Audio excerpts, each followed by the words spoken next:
महाराज जी की एक झलक पाने को तरस रहे लोग।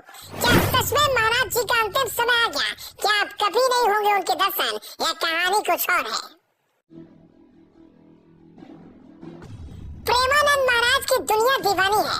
कलयुग में इन्हें लोग भगवान का अवतार मानते हैं। इनके प्रवचनों को सुनकर कईयों का जीवन धन हो गया। हर आदमी इनके प्रति एक अच्छी भावना और श्रद्धा रखता है। लेकिन महाराज जी को लेकर एक ऐसी खबर सामने आई जिसने हर आदमी को मायूस कर दिया। इतना ही नहीं, हजारों भक्त उनकी इस खबर को सुनने के बाद फूट फूट कर रोने लगे। दरअसल महाराज जी की हालत बहुत गंभीर है और वो अस्पताल में सांसें गिर रही हैं। हर रोज उनका डायलिसिस हो रहा है। कब क्या हो जाए कुछ पता नहीं। हालांकि लाखों भक्त उनके जल्दी स्वस्थ होने की कामना कर रहे हैं। ऐसे में जिन सड़कों से होकर महाराज जी पद यात्रा पर निकलते थे वो अब वीरान पड़ी है। लोग आते हैं और मायूस होकर चले जाते हैं। न उन्हें उनके भगवान के दर्शन होते न कुछ। बता दें, प्रेमानंद महाराज जिनके प्रवचन और जीवन दर्शन से लाखों भक्तों को प्रभावित किया है, पिछले 3 दिनों से पदयात्रा पर नहीं निकले हैं। केली कुंज आश्रम से मिली जानकारी के मुताबिक महाराज जी की पदयात्रा स्वास्थ्य कारणों से अनिश्चित काल के लिए स्थगित कर दी गई है।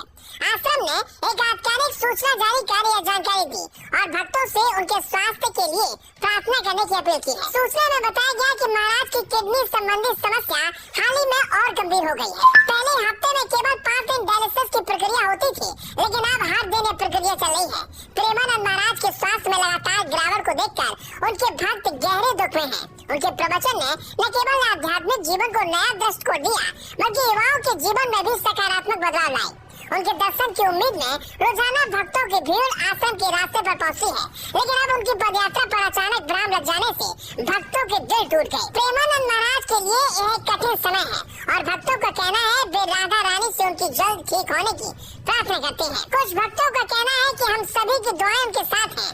हम उम्मीद करते हैं कि महाराज जी जल्द ठीक हो जाएंगे और हमें उनके दर्शन का अवसर मिलेगा। बता दें, वृंदावन के रमण रेती इलाके में स्थित इस आश्रम के आसपास भक्तों का आना जाना लगातार बढ़ता जा रहा है। लेकिन अब जब से पदयात्रा स्थगित की गई, भक्त प्रिय संत के शीघ्र स्वस्थ होने की कामना कर रहे हैं। आश्रम के अनुसार उनकी हालत में सुधार के बाद ही पदयात्रा को फिर से शुरू किया जाएगा। पर फिलहाल भक्तों को सिर्फ उनकी जल्द स्वस्थ होने की प्रार्थना करने के लिए कहा गया है। लेकिन कई भक्तों को संदेह भी है कि कहीं कोई अनहोनी न हो जाए, क्योंकि कुछ दिन पहले खुद प्रेमानंद महाराज ने अपने अंतिम समय आने की बात कही थी। खैर, हर कोई उनके स्वस्थ होने की कामना कर रहा है।